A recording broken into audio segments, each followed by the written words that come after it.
Salut à tous, c'est Rudy d'Aviomobile.fr et on se retrouve aujourd'hui pour le test du Samsung Galaxy S7.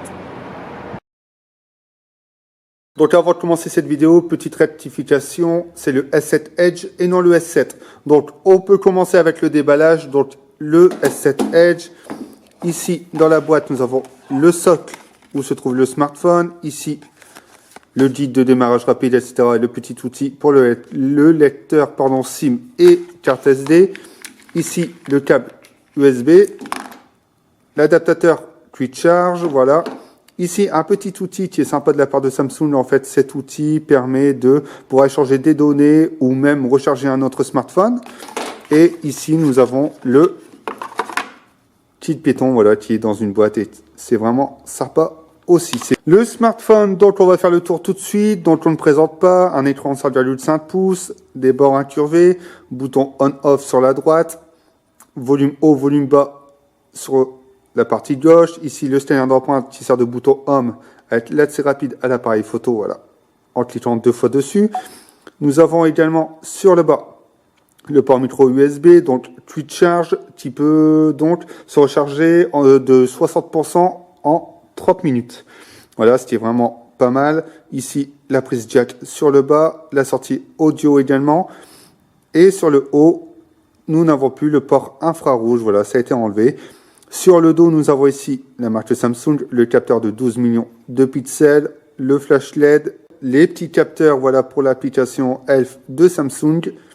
Et c'est tout pour le bas. Ici, quelques petites certifications, voilà, mais on ne verra pas avec cette partie Gold. Pour le processeur, donc, nous avons un processeur Exynos 8890, voilà, octa-core, donc 4 cœurs à 2,3 GHz et 4 à 1,6 GHz.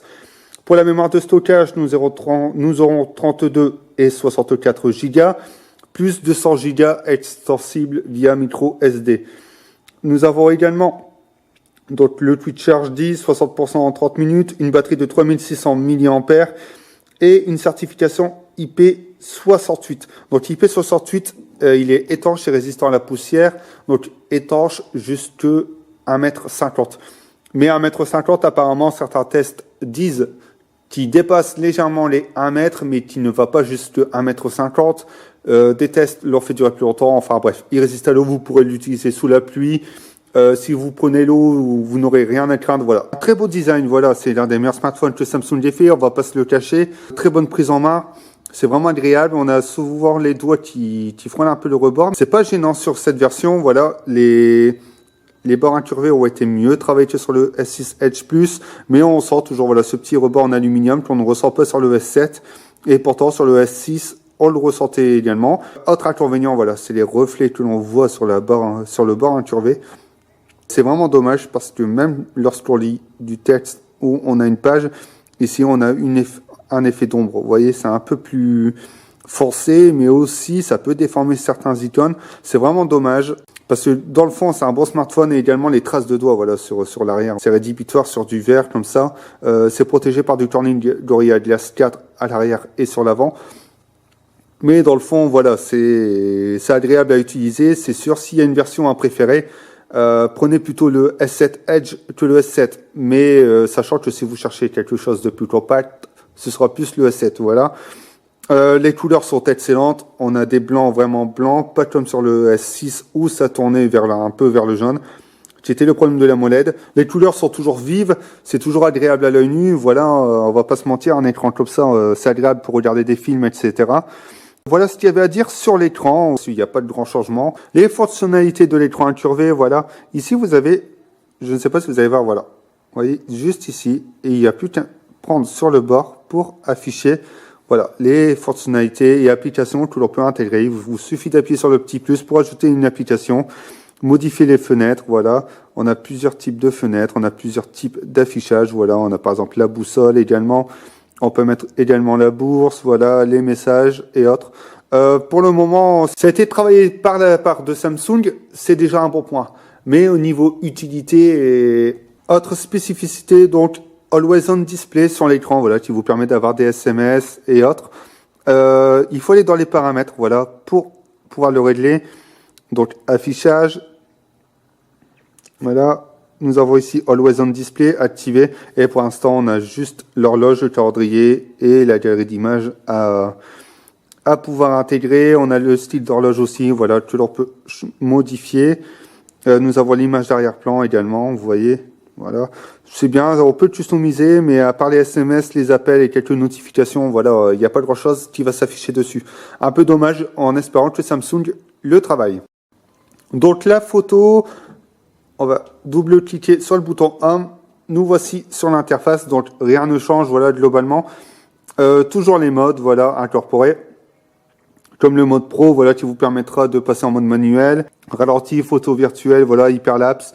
Tout ce qu'on avait déjà avant sur le S6. Le 12 millions de pixels, donc en 4 tiers. Donc c'est un capteur dual pixel. Donc il est censé prendre le double de lumière grâce à de gros photosites. En plein jour, la qualité est nettement améliorée. C'est vrai que face à un S6, on voit pas trop la différence. Mais en zoomant, on arrive à dissocier certains détails et certaines couleurs. Le problème, c'est qu'on peut avoir une dénaturalisation de la photo. En fait, on a un effet pas naturel. On a une impression aussi, surtout sur le smartphone, qu'il y a eu une retouche numérique sur le cliché. C'est juste un peu dommage, mais les photos sont excellentes. Sur l'avant, donc 5 millions de pixels.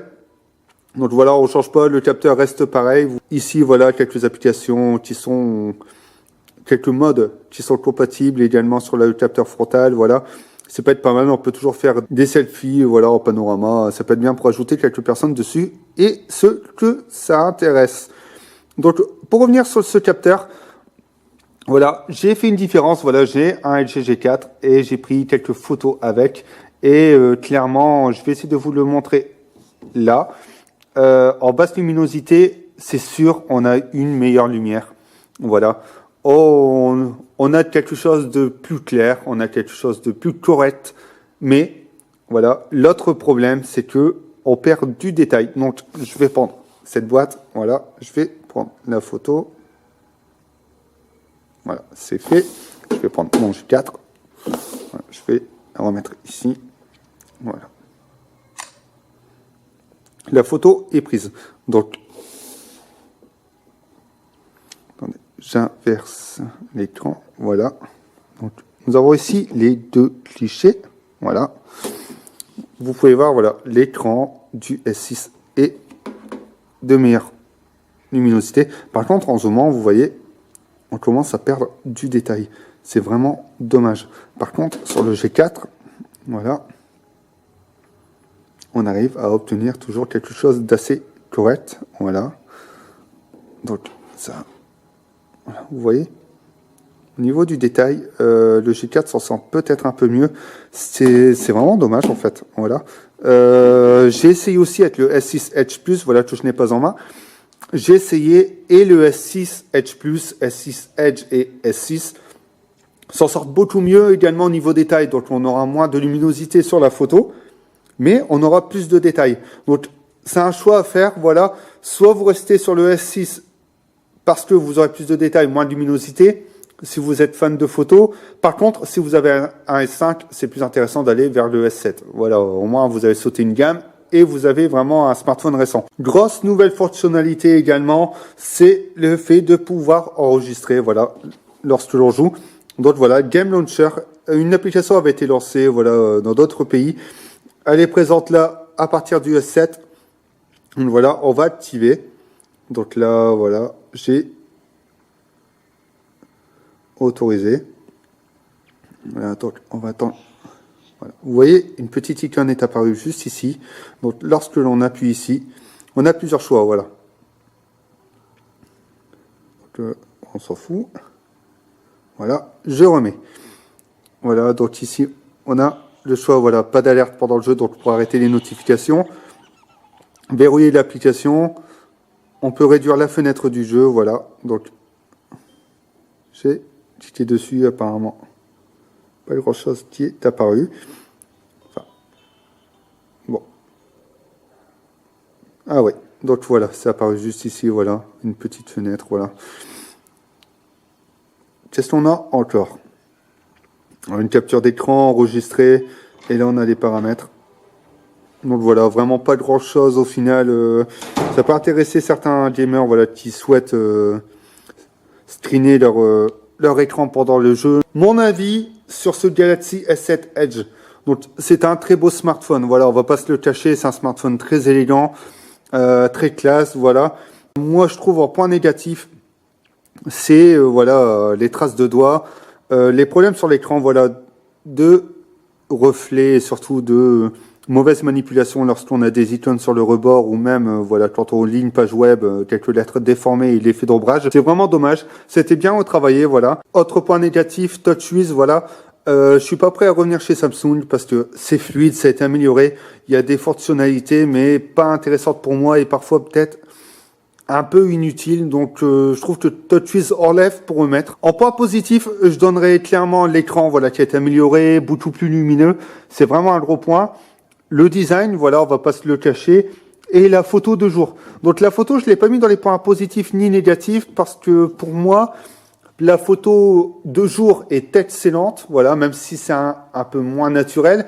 Et la photo de nuit, c'est bon dans l'ensemble, on a un peu moins de détails en zoom, donc ce qui n'est pas un point négatif en soi, mais ça dénaturalise également la scène. Donc, j'ai pas de point positif ni négatif, ce sera vraiment au goût de la personne qui souhaite avoir un très bon appareil photo. Bien entendu, vous pourrez donner votre avis sur ce Samsung Galaxy S7 dans les commentaires ou dans le test écrit qui sera dans la description. Si vous avez des questions, n'hésitez pas à les poser. Si certains détails ont été oubliés ou vous avez d'autres choses à signaler sur ce Samsung Galaxy S7 Edge, n'hésitez pas. Et on se retrouve très vite pour de nouveaux tests sur avimobile.fr.